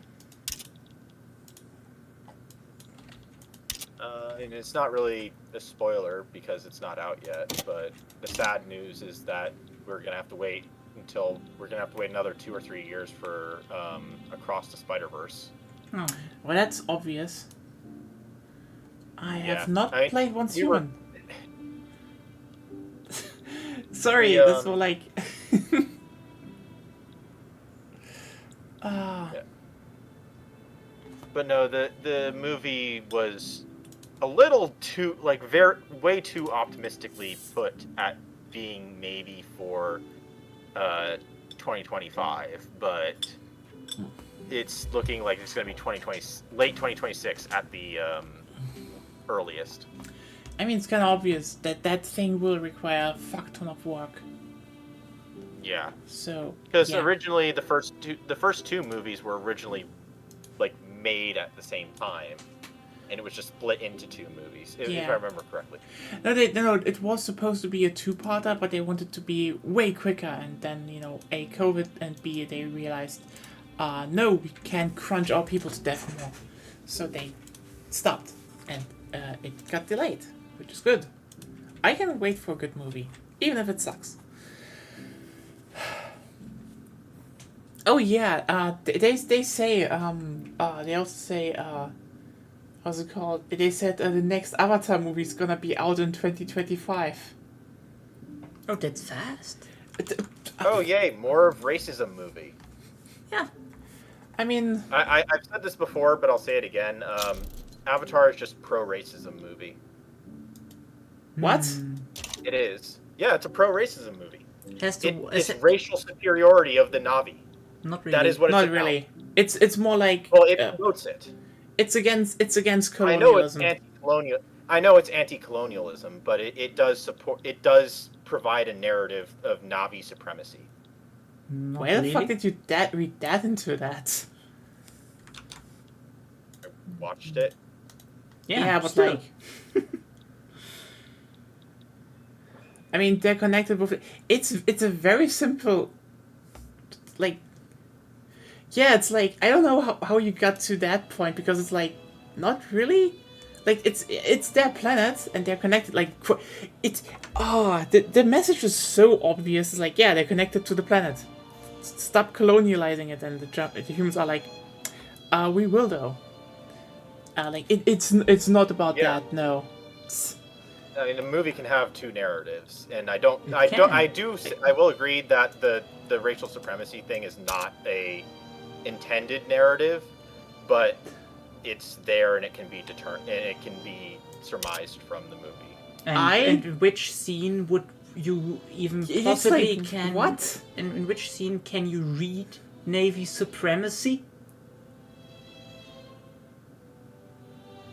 Can't name a movie. It's been a long time since I've watched the movie. Yeah, maybe you should rewatch it. It's hard to back up the claim if you can't even say like, oh, there is Well, the I can't read. name the scene. I can't name a scene off the top of my head. Not something that's like been. I forget how many years it's been. I don't know, but if you can't say that, concept if you of it, can though. say that that's a reading of the film, then you must have something in mind where you can read it, right? I mean, is it because I don't have a specific scene, but conceptually, from like all of the good stuff that the main character does, it's because they're able to do it because they are in the Na'vi body, because they change into that body and forever become part of that body, and that becomes the narrative reason. If part of the anything, narrative that's the reason white why savior they trope. yeah, like in the end, it definitely like the big in the end to wrap the movie up, they definitely fall into the white savior trope. But like, But I don't see a Navi supremacy. no, that's definitely this is like, that's not what this was about. No, that's not what Seb said. He Yeah. said you can read it Yeah, that I way. didn't say that the movie was about that. I said that there's a sub-narrative in there Well- that is not intended or designed in that way. Well, technically, But you can- opened your statement with "It's the Navi supremacy movie," so technically you did say that, but you didn't mean it. I'm sorry, but I don't think you're cooking with that. You should maybe rewatch that movie. It is literally just like, no, like, I mean, there was this whole, I mean, it technically is, you know, becoming unshackled because you free yourself from, freeing yourself. It is, I mean, here's the thing. Avatar is a very, very simple narrative about its themes, and like the whole becoming Navi is reconnecting with nature and unshackling yourself from what, you know, human colonialism / capitalism is doing, because, you know, yes, I know, is that the best metaphor for someone, you know, in a wheelchair? But it's not about, like, the Navi are better. It's like, yeah, he regains his freedom by... The issue is that he has to be the issue is that the movie provides a narrative that he has to be in the Navi body, I mean, and not in his human body in order to do good. I think you really missed the point of, you know, becoming Navi, meaning, you know, also was about, you know, more rejecting the ways of humanity. It's not that deep. Like, no. Like, the thing is, with, you know, racial supremacy and stuff, that is way different. It's not just, you know, oh, like, no. Like, that is the biggest stretch I've heard from you ever. Like, the fuck? Seriously, rewatch the movie. It's just... There are a lot of things you can Really criticize, but like, want that's to like... rewatch the movie because it's not a fun movie to watch. Okay. I don't like the movie at all. I don't think it's a good movie. I understand its narrative intent with the anti-colonialism stuff, Yeah, I mean, but it's it pretty like obvious. script wise and like scene composition and all that stuff, I don't like that. I don't like what it does with any of that. Mhm.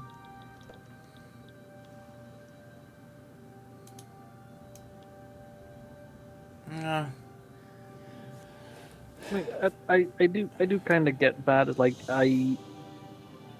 when I tried to watch Monogatari, I also was like, yeah, I can recognize that this is a great series. I can recognize why people love it, but I just did Sometimes not. it's a personal I didn't thing. like it at all. Yeah, it's just I just yeah, I just didn't it didn't I click mean, with me. the thing is also about Monogatari that it's I mean, you're literally seeing the world through like basically a very unfiltered lens of a horny teenage guy who just also struggles with, you know, being a horny teenage guy, And also, Monogatari has an unreliable narrator. oh yeah, they are all unreliable and like. I feel like, you know, that if people understand that show, like most, there would definitely be like a big warning, like, this is from this viewpoint, they are unreliable. Please think for yourself. It's also like I didn't like the characters is kind of the problem. I know it's kind of also just a me problem, but yeah, like I said, I just I watched it and I could not get invested in any of the characters. I just But Senju Harayutagi is best girl. She does Thunder Service. Okay, that's way later. Honestly, the sad part is the best thing is the whole setup for the second season, because that part is so fucking good. But Well, if yeah. you don't get into the first part, there's no point then in it's watching not the really no second. point. I will say probably one of my favorite characters from Monogatari is probably Kaiki. Yes. Kaiki is best girl. Sorry. Yeah, I can understand that. Kaiki's also best grill. I can get behind that. He grills a lot. He can do that.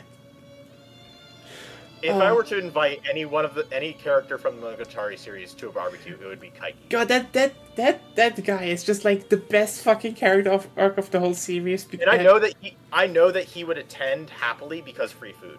Yeah. Yeah. Like, I fucking love him because it's like, literally, he doesn't even have a character arc. You just change the whole he just gets the whole perspective change on himself. That's a fucking feat. Oh no! Like this ominous guy. No, That's has a character. Yeah. He has a character arc, but his character arc is completely based in logic. Yeah. So it happens in an instant, essentially. It's like, oh no, this ominous guy. The ominous guy. I'm pretty fine with how things are, actually. It's like, you scam people. He's like, yeah, that's, you scam children. He's like, yeah, that's easy money. You can't scam thinking people. Yeah, I'm a con artist. What the fuck do you think? and then, like, you leave that town. He's like, okay. Like, what? That's it? Why are you leaving town? He's like, well, you know that I'm here. You're confronting me. Everything else would just be pain, so I'm leaving. Yeah. Bye. I do not want to be punched. That's such a light for the ages. You know, I do not want to be punched. Here's a little conspiracy theory I have about this. There's a little meta narrative about this because Monogatari plays on shonen a little bit. To a degree, yeah, they do. And in shonen, it's a trope that main character punches bad guy that they've had a narrative with. Bad guy becomes good guy. So Kaiki doesn't want to get punched, and so in a sense, because Kaiki never gets punched, he never becomes a good guy traditionally by that shonen narrative. Well, he gets kicked by a god, but that's also, a different story. Yes, that's a different story, and it's separate from that narrative that I'm mentioning. Yes, where he's it is so amazing. To the shonen narrative. Literally stands in front of God and doesn't even twitch. It's like the energy level of the guy is just. I mean, stands also in front of God and says, "Hey, how's it going? Yeah. Want some candy?" God. Also, like, I think one of the best revelations is just like he's actually like the adult in the room, like the most adult of the adults even. Like all of the other adults suck. Kaiki doesn't. Yeah, fair. Yeah, Oshino is a terrible adult. He is. Like Oshino's like, oh yeah, he helped. He's actually kind of nice. A few hours later, oh god, the guy sucked. And then, what's her face? The one who had not Gaian, the other one. Yeah, I don't know. Yeah, I forgot her. the high heels person. Yeah. The superheroes. She's too stuck in her forceful ways to like act like an adult.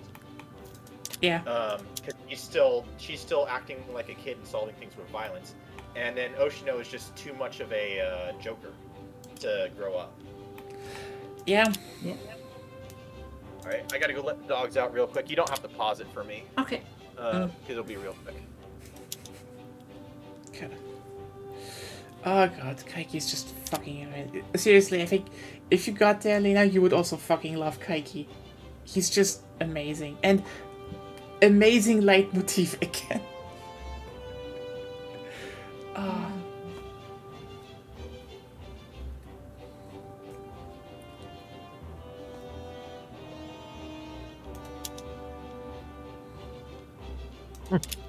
Hmm?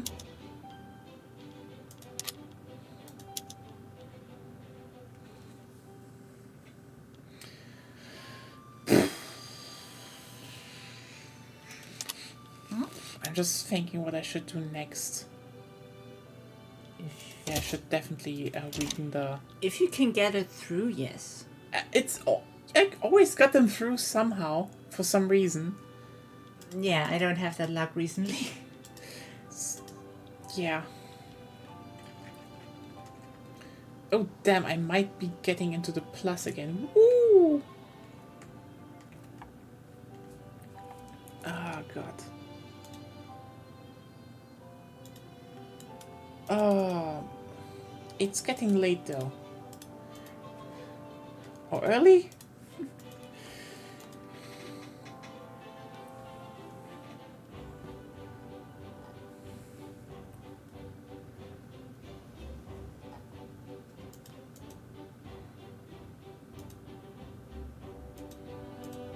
God. I know what? I think the mixture of Fritz Cola and energy drink really got me far, but... Ugh. I'm weak. Fuck you. God, we went through so many topics today. Who's still here? Roll call in the chat. Let's go. Chat engagement. It's cringe. I have to do it because the algorithm likes. The algorithm gives me money one day, so I need to feed it. Make it like me. Hey Ryan. Oh, Great Britain took more of Andalusia. They just liked it in Granada, and I guess in Algeria.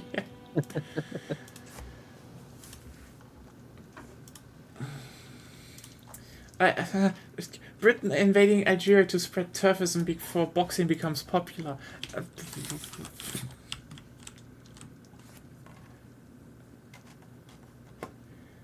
It's so tight, it's starting so like you've been drinking.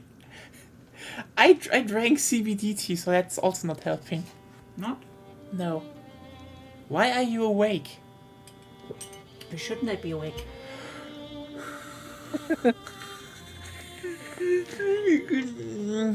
Also, the yapping dogs are cute. Maybe I should also get emojis like that one day. Like, Those are dogs. are they dogs? They look like yellow frog to me. They look like corgis. I think they are. Yellow froggy. A froggy. Froggy. Froggy.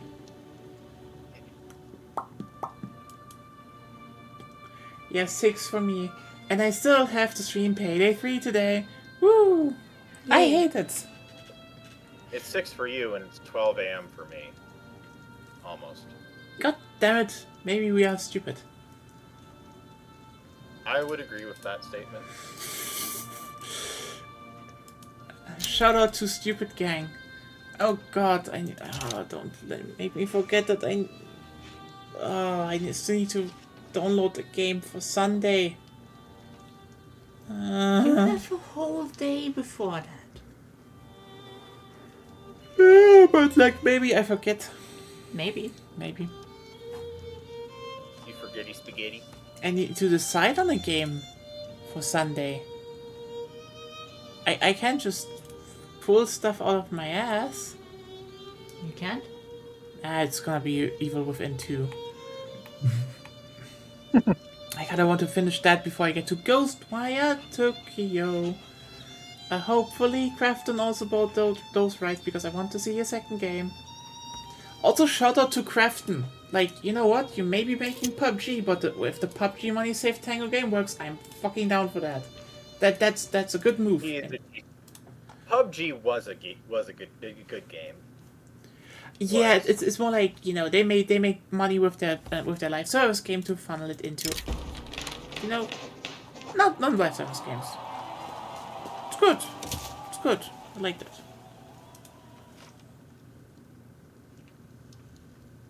Oh.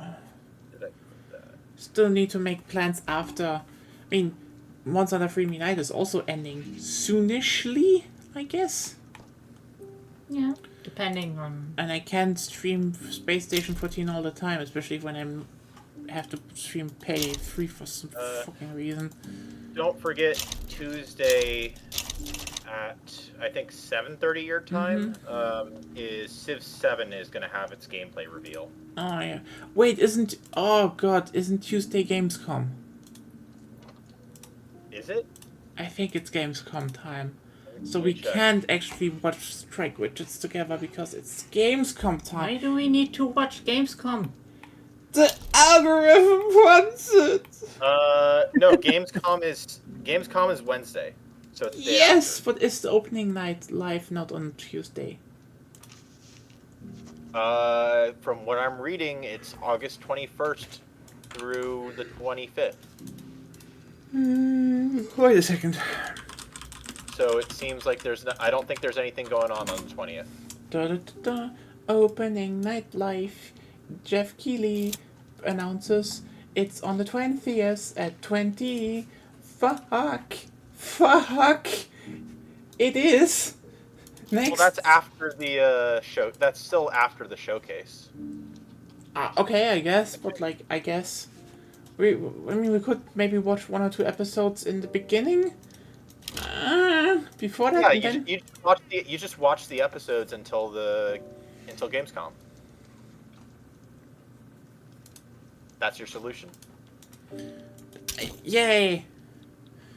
What kind of company should I found? Meth.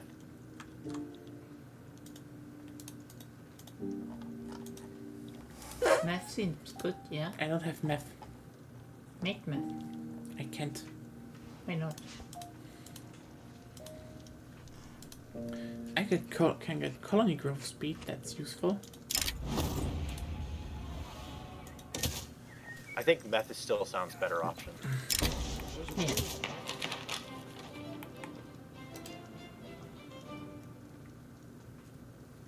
I could also get the Transvaal Gold Syndicate for more minting and loyalists from standard of living increases, which would give me more company throughput on gold mines.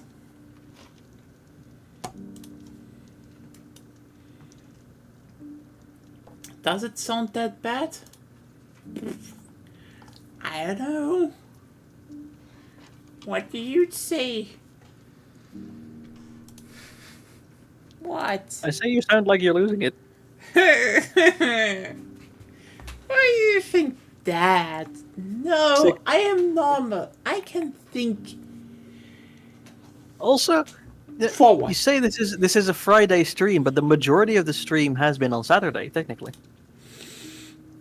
I decide when Friday ends, and today is still Friday night. I agree with that. Saturday is pain day, pain day 3 day. It's technically Saturday morning here now, so. Congratulations, happy Saturday.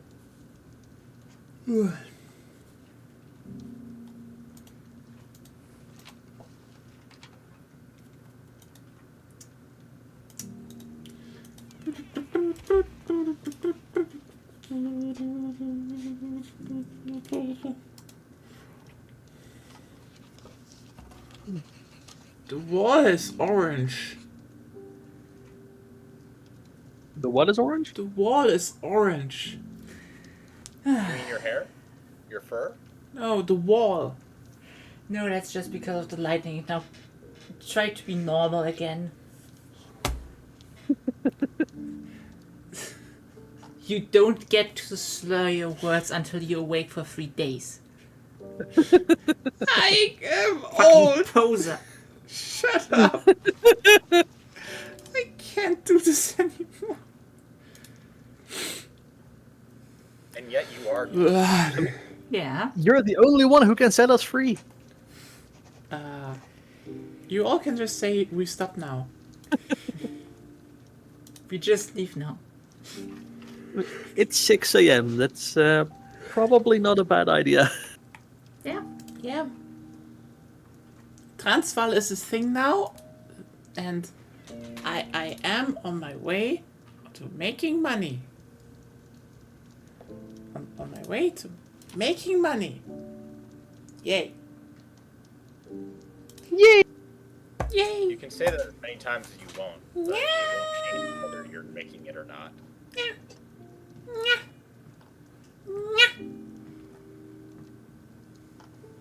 Neat. Neat. Neat.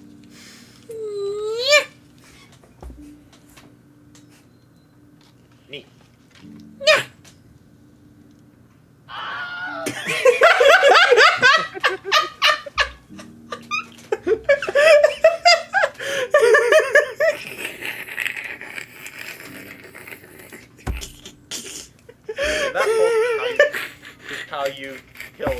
orange cat.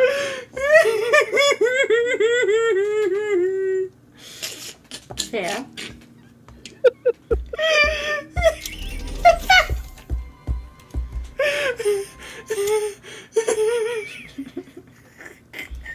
Sound. Stop eating nuts. I didn't eat any nuts. Fuck you. She ate so many nuts she became. Yeah. Crumbly. With breathing problems. What? Breathing problems? Breathing. Ah. Am I listening wrong or am I horny? I don't know. The answer can always be yes. Yeah. Oh. Although I never understood the breeding fetish. It's like Most You fetishes are could like say- you impossible could to say rationally that it's, understand. like, you could say that the breeding fetish is an instinctual thing, but like a not very significant one, or one that varies based on the person. Mm-hmm. I don't know enough about instinctive behaviorism to say one way or the other. All I know is Yeah. that some researchers subscribe to that logic and some don't. Yeah. I'm just like, isn't like breeding in general not like a very pleasant progress, you know? I don't know. The breeding It's- fetishists would some disagree. animals- the thing is that with humans, we biologically are biologically we're designed to enjoy the process so that we actually get to doing it instead of focusing on our other things that our brains are wired to do. Well, we focus on the sex although- thing, but we're not. But generally speaking, it's a pretty So, big feat of regarding that- of evolution that we have also people who like get hot from imagining getting to breed. So part of that I think ties in a little bit with how we psychologically respond to certain things. Like, so there's specific specific things can trigger chemicals in your brain to behave specific ways. Things like holding a baby can cause the happy chemicals or love chemicals, stuff like that. Yeah, Just like, and so I've heard about sometimes that. the brain can be wired in a way that correlates that with wanting more babies, and so your brain kind of like thinks, oh, I should want to do this more, so I develop a desire for it, and then that desire spreads and festers and becomes a fetish. That's generally the working theory behind it, and I say theory because we still know fuck all about human psychology and the way that our brains are physically wired. Then hypothesis would probably be more accurate there. Yeah. It's a theory because there is reasonable belief and reasonable evidence to assume the truth behind the hypothesis. So it's still one. I'm just in the saying- scientific method, it's one step beyond a hypothesis. Yeah, I'm just saying, like, higher than theory, you can't even go in science. Well, higher than theory is evidence-based result. No. 'Cause- Theory is just the best explanation with the currently available knowledge we have. That's all theory is, and it doesn't go higher. Yeah. If you talk scientific. Some theories are just really well confirmed, but you don't go higher because you cannot 100% confirm everything. I mean, you can go higher if you smoke some weed, but that's different. Yeah.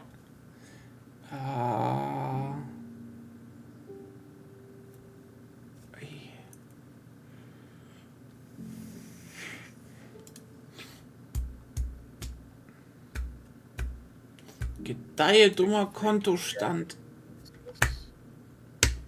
English, speak it, please. I don't understand your Germanian. Bureaucracy used to be more useless in the game, but it's actually got a little bit of use right now in regards to leverage and economic independence, because government-owned buildings take up bureaucracy. You don't really want government-owned buildings for the most part, because it's not as efficient money-wise, because government dividends just straight up loses money. But it helps with keeping leverage upon yourself, and it helps with the economic independence in case someone else is investing in you. But if you do have an excess of bureaucracy, it makes your construction a lot more efficient, which I don't think a lot of construction min-maxers think about, which makes me laugh at construction min-maxers a lot, because they don't consider the idea of improving their bureaucracy to max to get the max construction efficiency bonus, because efficiency is better than throughput. Efficiency is better than throughput, but the general amount you get in state construction efficiency isn't really worth it with the investment you need to max it out. Depends on the size of your country. Unless you have already won and have your 10k construction sectors, not really necessary. Especially since you need all that stuff for institutions.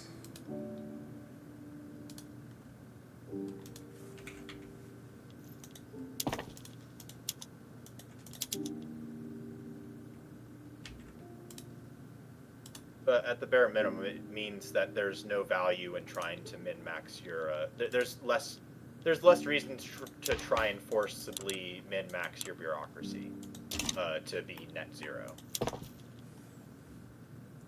Yeah. Because you're getting a straight up very good bonus across your entire country. Yeah, it definitely doesn't hurt. I think if you go to a world conquest, then you probably even need it. Yeah. I am kind of curious to see what a true min-max of values for construction would look like. I feel like it would look pretty scary powerful. I mean, technically, you could calculate that, but I don't have the brain. I don't have the brain power right now to calculate it, and I don't want to spend the time to calculate it when I do. Yes, same. I don't think anybody wants to calculate I'll talk about it. I'll talk about it in the hopes that one day maybe someone who would be willing to do that will actually do the calculations, because I know that those people exist, and I know that putting that brain worm in their ears is going to work at some point. So I'm just gonna try pigging generalist gaming. He probably calculates that. whips out the spreadsheet. It's like, yeah, I did that a few versions ago. Spreadsheet people. I mean, they will help me. General gaming. He has a good. He has an entertaining approach to factual data. Yes, although he often falls into a relativism that it kind of misses the point of the video he's making. Like, sometimes he has a tier list video and it's like, oh, that's technically good, but only in certain circumstances. Will you ever reveal the certain circumstances in which you would slot this specific mandate in? No. I think he's said the specific circumstances at some point in one of his other videos, but he doesn't. He needs to consolidate that information and repeat it. Yeah. I will say he does also fall into the trap of he doesn't always consider that things can shift in a way that he didn't expect, or that wasn't similar to what the way it was before. Yeah, I'm not really explaining myself very well right now, as usual. But there was I watched one of his videos a month ago or something like that, around when 1.7 came out, and I saw I remember what the subject was. The subject was on laborers. Because he's always been of mind that you want to get as many laborer jobs open as possible to de-peasant. Fine, yeah, that's true. Generally. But you gain less from it because, like, you gain less of the explosive value of capitalism if you do that because you're spreading your, you're paying too many people. If I'm going to shorthand this. Yeah, you will want a decrease higher your land ratio tax of- basically, dramatically. The higher, yeah, because it's not just the land tax too. It's also you want a very low ratio of laborers to other jobs, not counting peasants. Where it's to the point where I'd say I would accept having peasants if it meant that I had a very large and if I had a high population of like machinists that like if I have a higher percentage of machinists than all of my nearby countries, I'm winning. Even if my population is smaller, because machinists not only have better political pull, they also have more income contribution to the economy, and they are more efficient job-wise. Yeah. Oh well, I mean that's also probably generally what also is, in my opinion, generally a problem with the spreadsheet people. A lot of them refuse to show the spreadsheets. They're like, yeah, I made the math and I know everything, and then they just sit down and record this, like them just playing the game, and they just talk unscripted. And you're like, I think Generalist is one of the few people that has the spreadsheet linked on all of his videos. Like you can look at it and read it yourself. I'm pretty sure. I haven't tried to do that because I don't like to read spreadsheets because I already do that for work. So I don't want to do that more than I have to. But yeah, it's I think he's pretty open about showing the spreadsheet. Yeah. Because he goes into it during videos. He does. And I mean, fiddle with it. it's more like we're kind of trying to learn, workers and resources, because that's a stream I think, again, I probably have to kind of stream one day, probably. It feels obligatory, and they all are not good at explaining. I understand most of it, so I can probably help you then.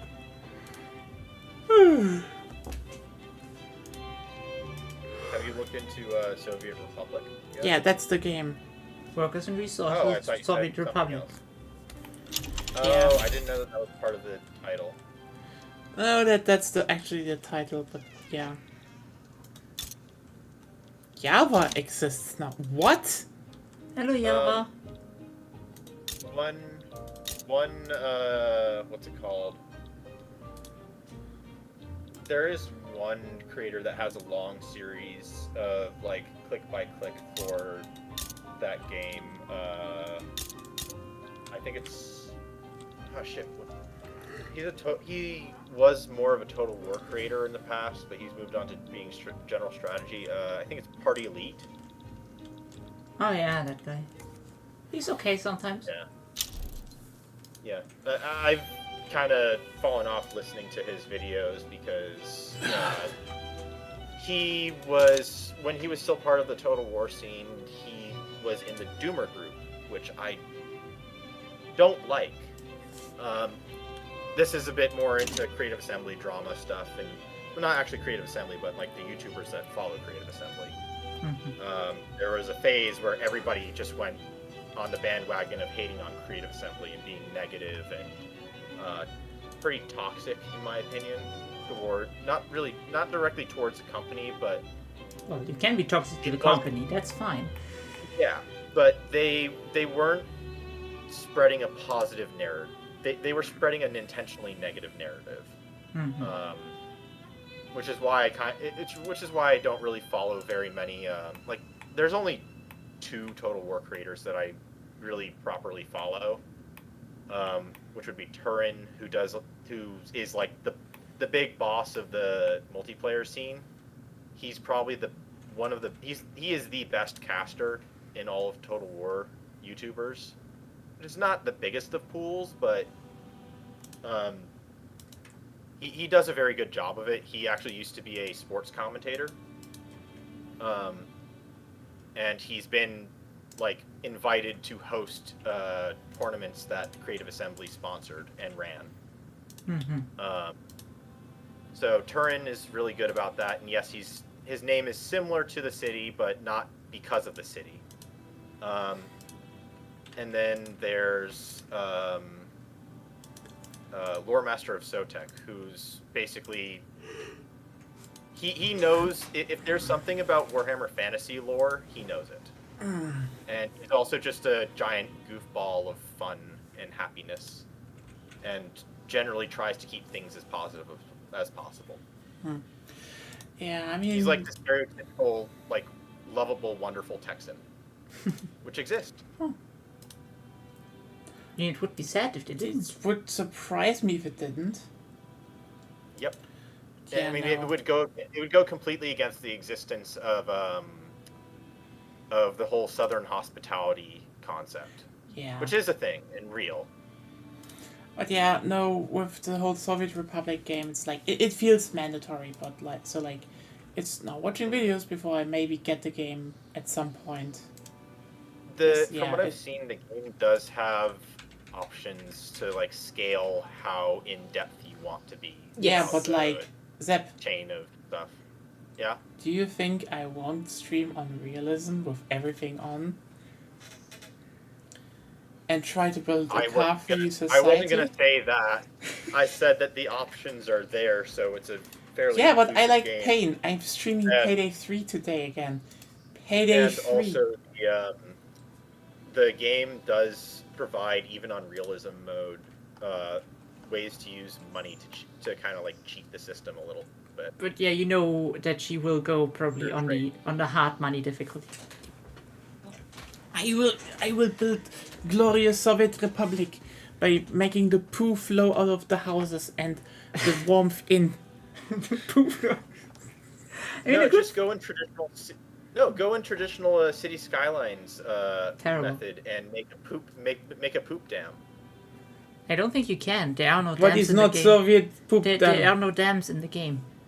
I don't think you can do that in Workers, but in City Skylines you can. In City Skylines you can, yeah, but Zeb said City Skylines method, not go into City Skylines. You don't have to actually make a dam. I'm just saying that find some absurd way to generate power. Well, not really possible. It would be nice if it was. You could try wind energy.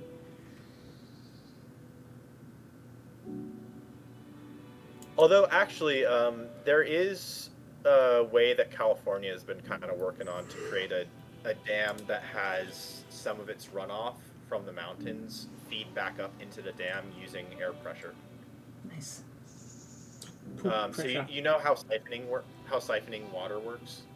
Yeah. They essentially use that principle to pull water back up to the top side of the dam. Neat. Not all of the water, of course. That would require a whole lot of piping. But they siphon some of the water back up to the top of a dam in order to do a little bit of extra cheating perpetual energy. Oh, perpetual no, but it's not actually perpetual because the throughput of the water going back up is not high enough for that. But if you could get the water to go back up via air pressure, you're essentially creating perpetual energy production potential. But that's not all. Yeah. potentially, if thermodynamics would work that way. Yeah. Yeah. Yeah, you'd have to find a place where the water volume wouldn't freeze over enough, or evaporate as much. So it'd have to be a fairly stable, preferably humid environment with a Did you large sleep water in? source. Me? Yeah. No, I just noticed that the Rio Grande Republic is now actually a full-on protectorate of the United States, and that's why. Oh, Shit. but yeah, it is. I It think is. that- It I think that is. It happened is when they nearly joined 6:30. the Third War. I think the cats are probably like asleep. And like, what are you doing, human? They're wandering around right now. Ah, They yes, have right. slept most of the night, but yeah. I need to go check on the dogs actually because I left. Yeah. So you know what? You know what? Let's just finish this up. We talked about how I need to do the Soviet worker game one day because that will be funny. Doing a car-free society. Yeah, that was the start. We're going somewhere. I still need to fix the whole fucking economy, and then we will do Outer Heaven. I think this is I can all hear us still. all getting tired.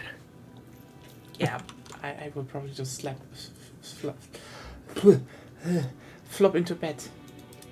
I need to go make some food, eat, and then sleep. Damn. Anyway, thanks everyone for tuning in. Much more thanks if you actually stayed until now. Holy shit, MVPs. Have a good night. I'm tired. Bye. Bye. Good night.